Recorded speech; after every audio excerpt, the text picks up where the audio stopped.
Righty, I had wanted to go live and it doesn't work out for some reason or other. It doesn't connect, and so I thought, well then, I've been busy with this for God knows how long and I'm fed up with it, so I'm gonna record it and then upload it to YouTube, and then I'll try again some other time to go live. No idea why it doesn't work. Anyhow, I have some info to share, something just to tell you that I am, I just wanted to share, just interact and connect with you. And I also got a card message, so a reading, just a small reading, 3 sets to choose from, so just stay with me, and if you're watching and you don't want to hear the rest, then you can just fast forward and just go to where the reading starts. What I want to talk about is passion, your passion in life, that is, right? And yeah, it just comes up in my life as well. I always have a few themes that are that I'm busy with, and at the moment, well, having your passion in life is just really important. Because having a passion, like a hobby or like painting or music or whatever, something that you really well, what makes you happy, or what brings you joy, and that can help you to get through difficult times in life. For instance, if after you've lost a job, or you had a bad day at work, or when a relationship isn't working out too well, or whatever, then your passions, the things you have in life, can help you to get through that more easily, to keep you strong on the inside and still bring you joy. It's uplifting. It's basically uplifting. So it is really important to know what your passions are in life. Then there is also, of course, the passions of what you want to do with your life, which is yet again different, right? And there was something, it's quite simple in a way, that concept, but it took me quite some time to figure that one out, to find my passion, my in life, which is bigger, right? And because there's so many things I like, so many different things I like, and it took me years to, in a way, figure out what it actually is that I want to do with my life. Because I like painting, and I like singing, and I like playing drums, and gardening, and I'm a writer as well. I'm a published author, and yeah. So what is actually my passion? For some time I thought it was writing books. And then I thought, well, maybe it's painting, you know, painting, and yeah, selling paintings, making people happy with that. And so I just didn't know, and that confused me, because there are, you always know some people who clearly have this path in life, this goal in life that they really want to do, and and I just didn't know. I just really didn't know.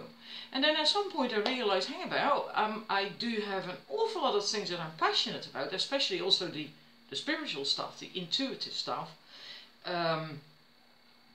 But it's like you have personal goals and passions in that way, and you have your soul calling, and to get clarity as to what your soul calling is, that huge passion, you know, that one big thing in life that you really, you know, are so passionate about and really want to manifest, that I found a bit more difficult to actually get that clear what that was for me. And but it did help me to at least get clear that some things are just personal goals and other things are more bigger goals, or goal, right? And that really helped me, because now I see that painting is not my main goal in life, neither is writing books. And that's good, because as I was working on my first book, with the editing and all that stuff, actually really just didn't make me happy. There's just so much editing to be done, and then it's just like you just finished your project, right? You finished writing, it's your baby, and then someone else goes through it and tells you, well, this you got to change, and that and that and that. It's like, yeah, but hang about, you know, this is my baby, and you're telling me it's not right, and I have to change all these things, and it's there was a lot of cursing involved when I went through that, and but I did get it done in the end, and I wasn't always happy about it. I still am not always happy about it. Certain things I had to change I didn't agree with, but okay, publisher knows best how the readers want the book to be, you know, and to be set up in that sense. But it still grates on me. It still really grates on me. It's like, it's my thingy. And then it's almost like with a painting, if you do a painting and then you're really happy with the painting and then someone says, yeah, really great painting, but I actually don't like the colours. I think you should change the background colour and change that detail, add that to it. And it's like, yeah, well, piss off, you know, this is my painting, this is my world, as Bob Ross used to say, my creation. And now you're telling me you like it, but then I still have to change it. And that's how it is with writing a book.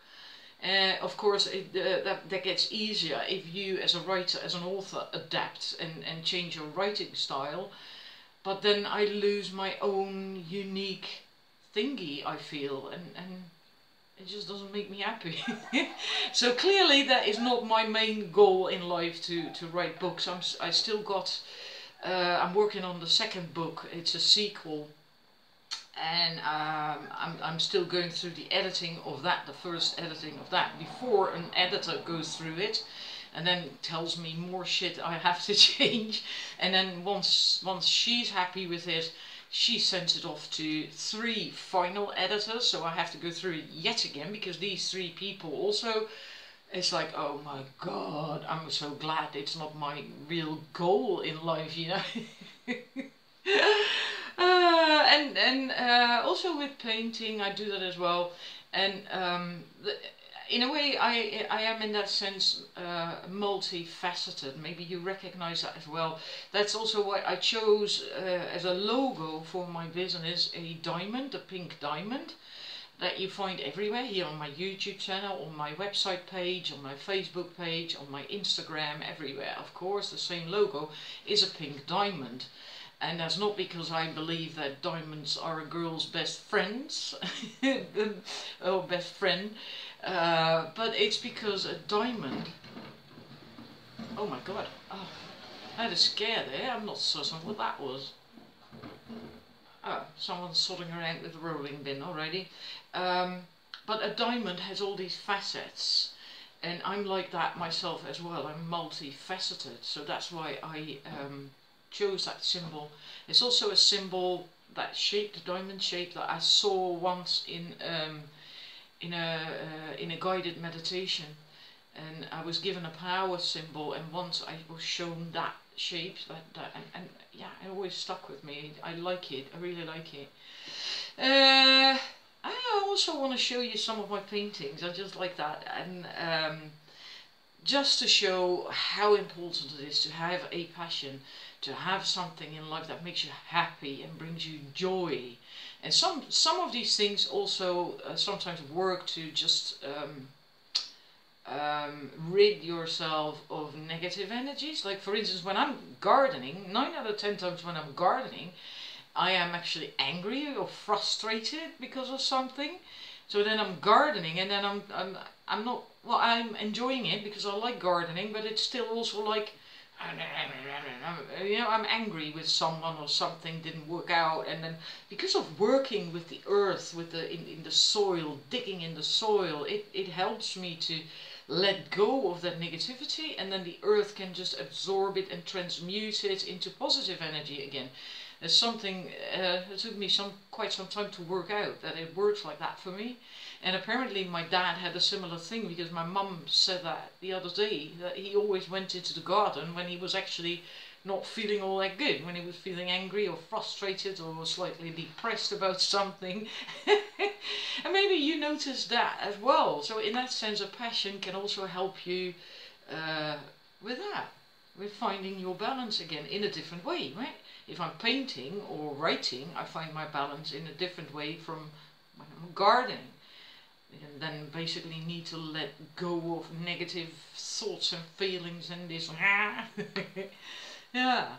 So yeah, and So I wonder what your passions are in life, and if you also have um, found out that there are these more passions that are more like personal goals, and passions that are more linked to what you came to do here this life, what you really want to do with your life, this life. What is your goal? What is your purpose? What would you really want to do? Right? And I think many people just haven't a clue, don't know. But yeah, it can help if to then think like, what if I never ever had to work again because I've got all the money I need for the rest of my life. Millions, right? You never ever have to work anymore, worry about anything anymore. Maybe let's say you just win the jackpot, 100 million, whatever, you're gonna win big, right? And what would you do then? And maybe the first couple of weeks, maybe the first couple of months you wouldn't do anything, just chill and party or whatever. But I'm quite certain most people, especially people who do have a thingy that they really want to manifest, are often held back by money and stress related to money and lack of it, and not having enough freedom. And I'm quite certain that people like that, after a few months at the most, I think, would begin to feel totally bored out of their minds. And then you have the freedom to do anything you want, to manifest whatever you want. Then what would you do in that situation? Just think about that. Think about that. Then what would you do? And that can help you quite well to get more clarity as to what your talents are, what your dreams are, where your true passion in life is.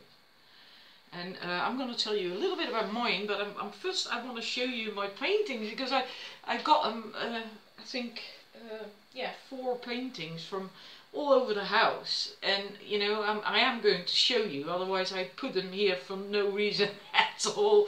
I'm quite, no, not quite, I am very creative. I really am very creative. Even in my garden I am creative. I have a spiral of Archimedes, or whatever you call that. In my garden, made that myself. It's about 4 meters diameter, so you can actually walk it. It's a journey inwards. And I have a yin-yang symbol in my garden, also some 3.5 meters diameter, and yeah, all that kind of stuff. I like that. I have fairies in one corner in my garden, a tree trunk with little gnomes on it, and that's my fairy and gnome and troll garden. A bit of a fantasy garden, and I have a Japanese garden with bamboo and a Kuan Yin statue. Of course I also have Buddha statues in there, and a bit more of a Roman piece in my garden with a Venus of Milo statue about this high, so 1.60 meters-ish, I think. And yeah, so even in my garden I do all these funky little thingies. I've got fairy doors in my garden, okay? There is a dead tree trunk in my hedge at the back in the fairy garden, what I call the fairy garden, and a dead tree trunk in there, and I nailed fairy doors on it. Had I been more handy, I would have made them so that they can actually open as well, but I didn't do that. I didn't go that far. It's like a flat on the tree trunk. There's about 5 or 6 of these coloured. I made those myself, by the way, those fairy doors. They're wooden. I painted them myself. They got doorknobs and everything. And I think about 6 different colours, 6 different fairy doors on that. It's a flat. That's what I call it, my fairy flat.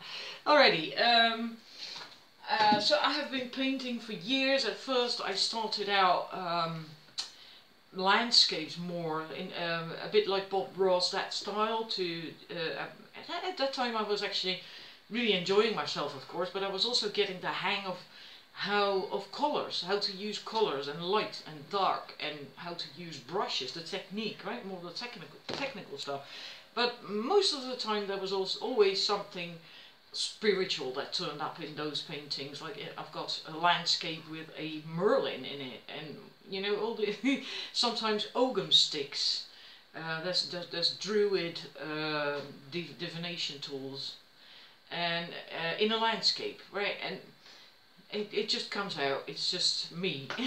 This one, well, I'll just show you. Let's see if I can. So you don't see glare.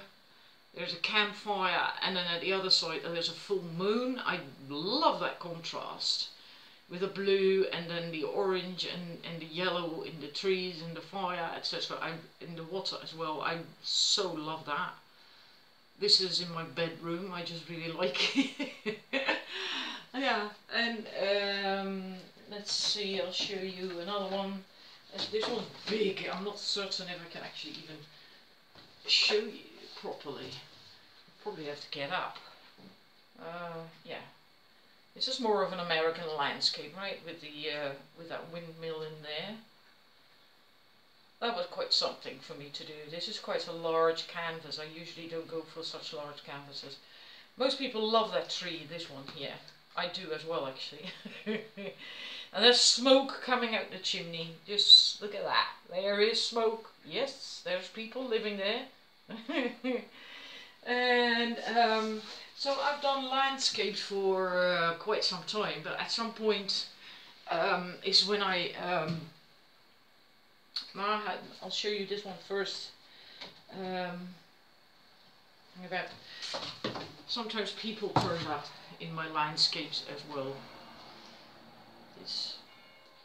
I love this. There's an owl, right? The owl is flying towards her. This is Out of the Woods. This is basically about me recovering after a very difficult relationship that took me quite some time to get over with. Not the relationship itself, but it was abusive, so it took me quite some time to find my own inner strength again and to find my own feet. So then when I was ready with that process, I painted that, and that's why it's called Out of the Woods, that I was out of the woods again, right? And then I met someone, yeah, I'm looking for stuff, in 2016 I met a new partner. We're not together anymore, but and then I suddenly felt inspired. It triggered me, it inspired me, and I wanted to paint again all of a sudden. I hadn't painted for quite some time. I started painting again, but in a completely different style. All of a sudden I wanted to use acrylics. I always hated acrylics because it dries so fast, but all of a sudden I wanted to paint with acrylics and no more landscapes. And then this kind of stuff came out. I started to doing this, things like that. And let's see, this is another one, True North. I think that fits quite well with when we're talking about passion, right? Finding your true north, your direction in life, your direction in life, your compass. You're following your inner compass. That's why there is this, oops, sorry about that, part of the compass on here, and north, finding your true north. So this one, yeah, it's basically, it's a series that I'm doing of paintings, and these two are part of that. I've got more, I think 5 or 6 or something.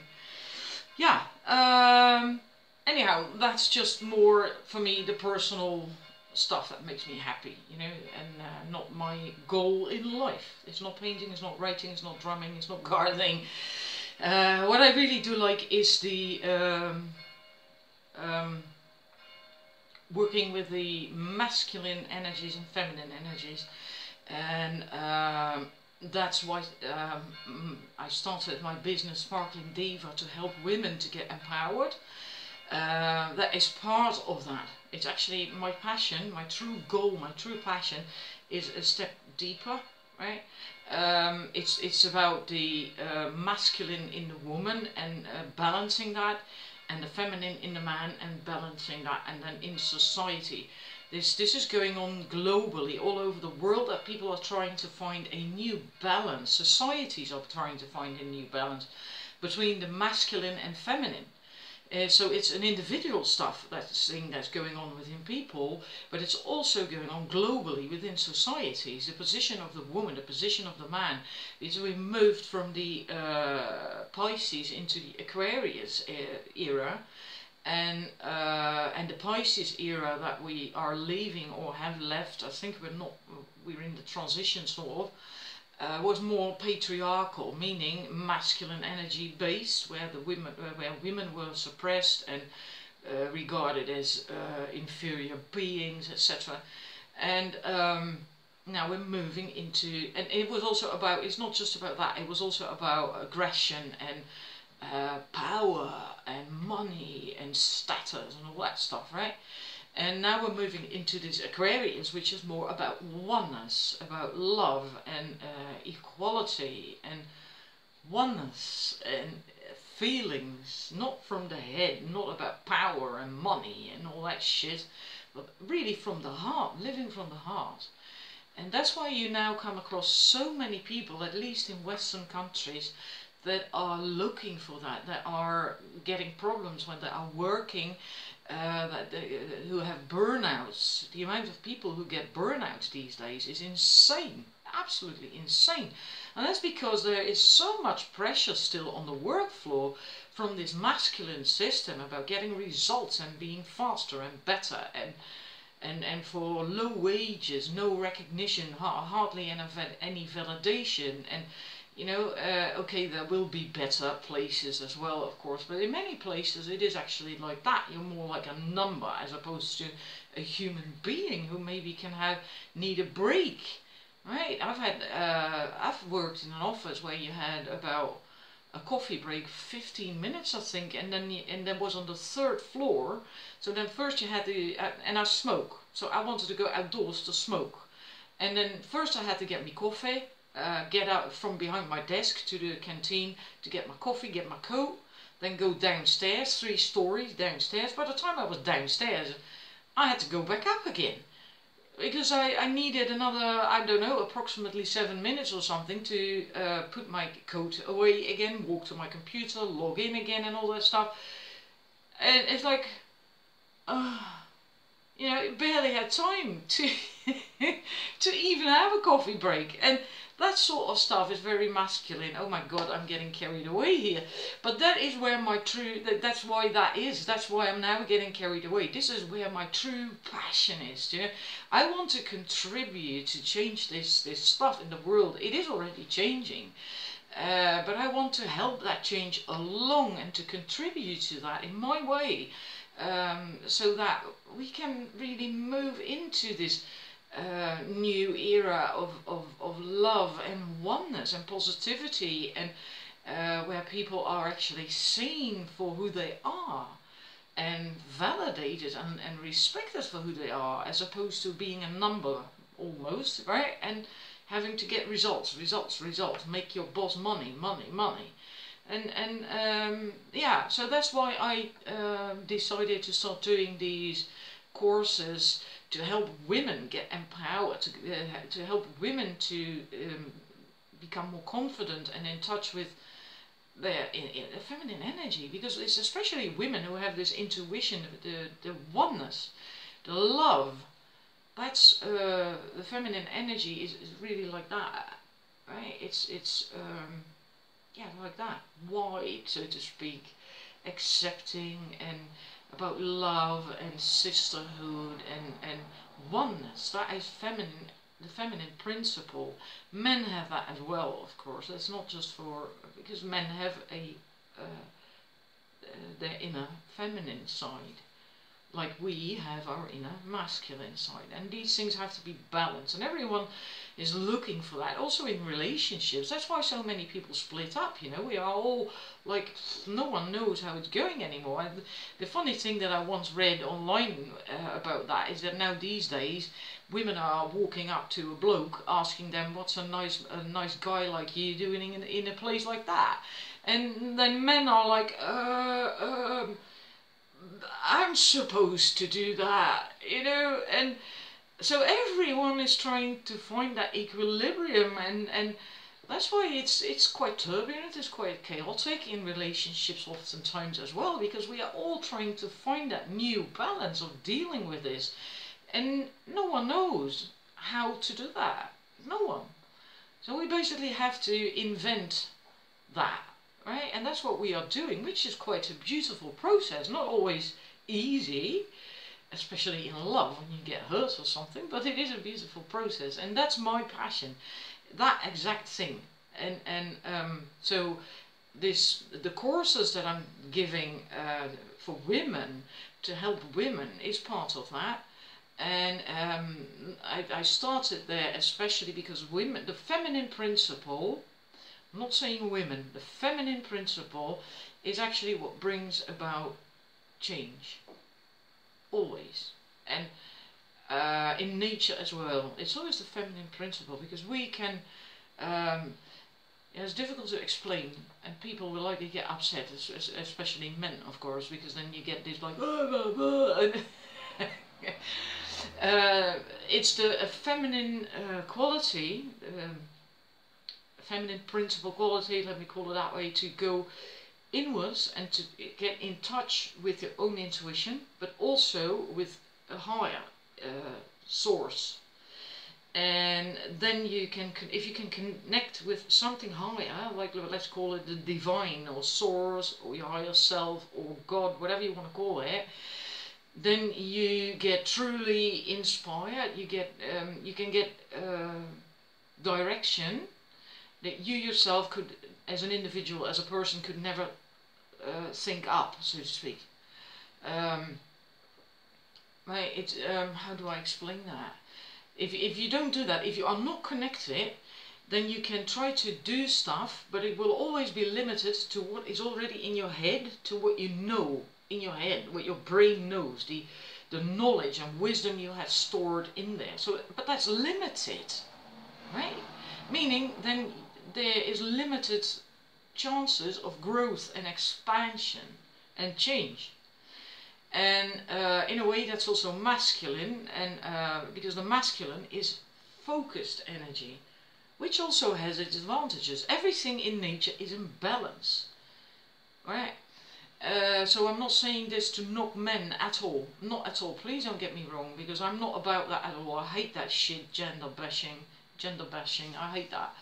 But the feminine is easier able than men to get in touch with their feelings, their emotions, their intuition, their inner guidance, and from that also connect to source, to the higher, your higher self, spirit, whatever, divine.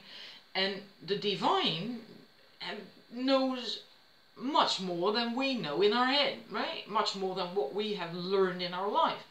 And if you can connect with that, then you can get more wisdom from outside of you, from a higher source, and then you can expand, and then you can grow and bring about changes that are not possible to bring about from using just your head, the knowledge that's in your head.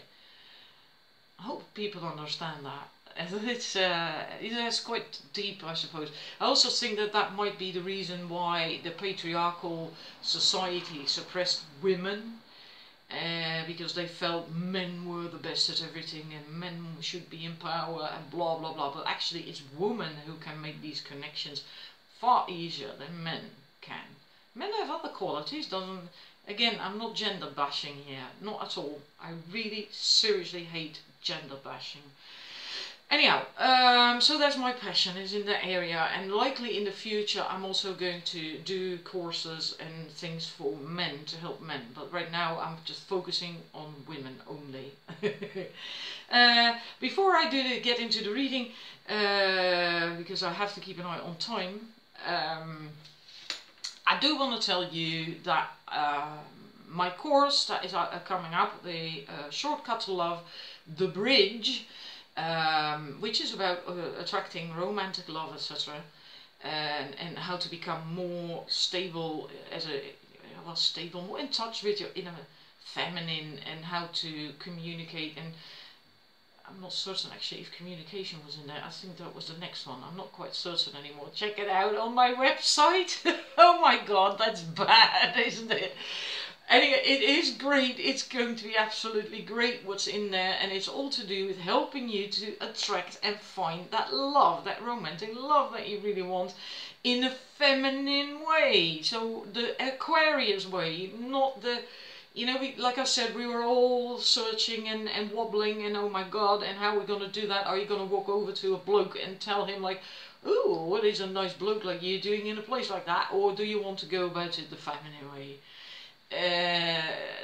So that's basically, yeah, check it out on my website, all the information is there. The thing is, what I want to tell you, I actually realized myself that I'm underselling myself. The value of what I offer in my courses is just incredible. It seriously is. I'm not being arrogant here. It's just really seriously incredible, and the amount that I was asking for that, the exchange, is just totally ridiculous. Absolutely, totally ridiculous for what I deliver, for what you get out of it. Because you get results. You seriously get change and results out of it. Provided you want that, of course, right? So I decided I'm not going to do that anymore. I'm going to change the exchange, the prices of my courses. I'm not going to undersell myself anymore. I'm worthy of more. So is my work. I've invested shitloads in this myself as well. Not just money, but also time and energy and reading and learning and growing years and years on end. And I really offer you results. So, but the thing is, you can still sign up until August 2nd. Then it's gone. Or sorry, you know, per August 2nd it's gone. Then it's the new fee starts. So you have a day and a half left approximately to sign up still for the old fee until midnight on the 1st of August, midnight tomorrow. So as per the 2nd of August, there is the new price. You cannot sign up anymore for this very ridiculously cheap price, right?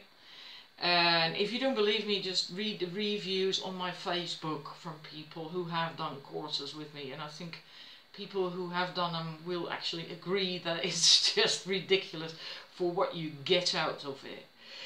Check the links in the description underneath this video, and then you will find it there. Righty, and now moving on to the reading. I hope I'm going to make it. I will have to shut up then. A message for you for now, what you have to know right now. Then we have the pheasant feather for number 1. It's huge, isn't it? And the magpie feather is number 2. And this is a black, I think also magpie, but it's black with blue shine, luster, whatever. That's number 3, right? So I'm going straight into the numbers 1. If you haven't made a choice, pause the video. I have to go on because I'm running out of time. For the numbers 1, we have 2 cards. We have the Green Man and Attraction. Green Man and Attraction. And this is so funny because I was talking about passions, right? And I really feel that this has to do with that. That it's time. This is basically a bit like masculine energy, the drive and the passion, and to do something, to start acting, to take action. And I feel that for you the message is that you have to start taking action to what you feel drawn to what you really feel attracted to with this card. And that can be anything. It also says it's time, a very, very good time to start a new project. So it can be or a relationship. So it can have to do with a project, a relationship, a job, whatever. I'm not certain. It's about you, your passion. I do feel, and it's really so amazing that it just all gels together, doesn't it? Like this has to do with that. Just if you do have a passion and you've been lingering and putting things off and not certain what to do, this is your message that get on with it. Start taking action. Start taking action. Everything's ready for it. Right? But you have to be, it has to be the something, the thing or person or whatever, the relationship or project that you are truly passionate about, what you feel this about. That's why this card comes up. It can now, it's the right time now to do that. So that's for numbers 1, the message. Numbers 2, we have dedication and the seer. And this is also kind of like that, but different in the sense that the seer is the feminine. It's a high priestess in default tarot deck. It's more going inwards to. It's basically what I talked about this feminine principle going inwards to you, tapping into your own intuition and wisdom, etc. And from that place also connecting with higher source. Basically, this is what that is about, doing that. And it also says that you have to focus that energy.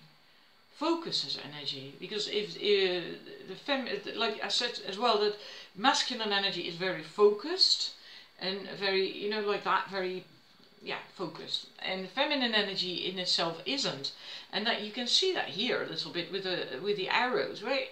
You do have a lot of wisdom. Look at her clothes and stuff. It's very nice, opulent, rich, beautiful, nicely colored. And she's shooting off all these arrows, but she's not aiming for anything really.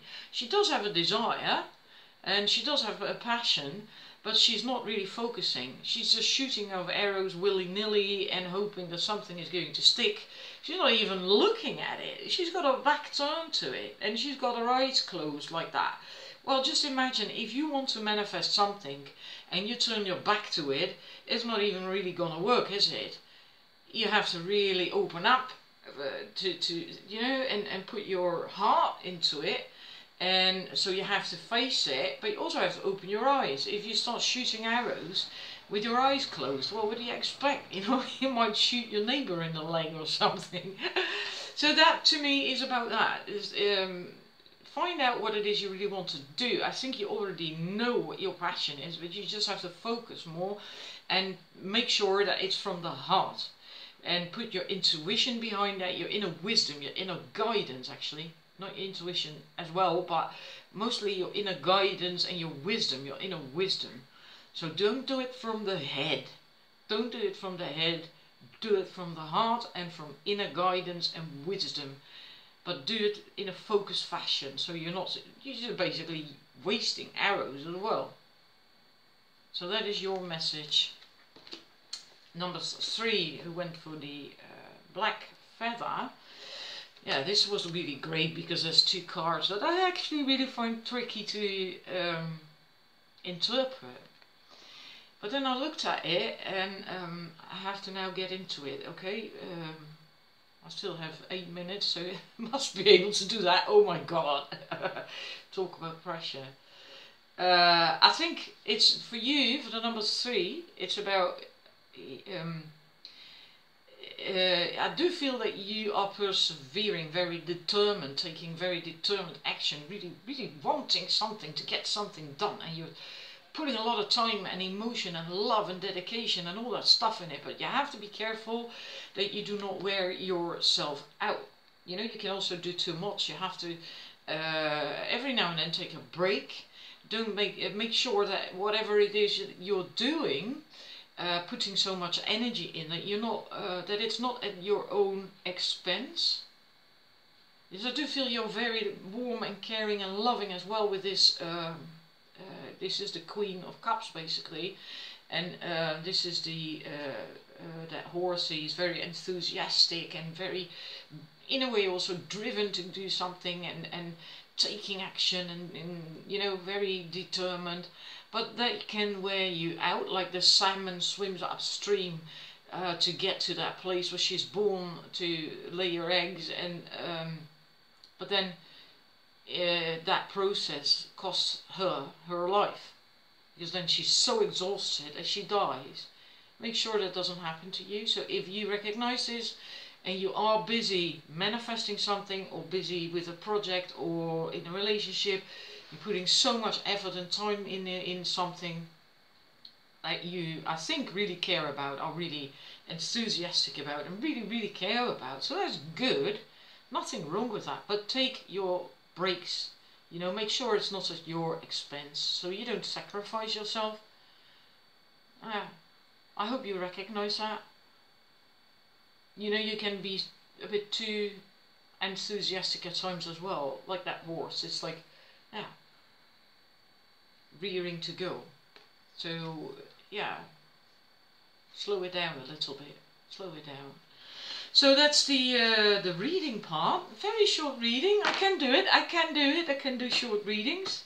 I hope the message resonated. I hope the video you liked. I enjoyed it, and I enjoyed doing it, sharing it with you. Before I go, I want to thank you all, everyone. You know, all my viewers, all my followers and subscribers, and I just really want to thank you, because it's just great. I've got 4,400 something subscribers now. And I hope to just get more, you know, reach more people, but I'm really enjoying it. I really do enjoy it, and I appreciate it that you know, that you watch me and follow me, etc. And so thank you for that, really, thank you. And before I go, I want to show you my crystal. It's garnerite in moonstone. It's just so lovely. Just look at that. I sleep with that at the moment. It's absolutely gorgeous energy. It's a heart chakra thingy as well. Helps to ease heartache and stress and whatever. It's, I don't know, I just love it. I really love it. Yeah, absolutely wonderful energy. So anyhow, that's it for now. I hope next time that I will be able to go live. I haven't a clue why I couldn't connect. I would have loved to do this live, so I could get live feedback from you, read that then at the same time as well. So hopefully it's going to work out next time. Wishing you a lovely day or evening wherever you are and whenever you're watching this, and I'll be back soon. Bye bye!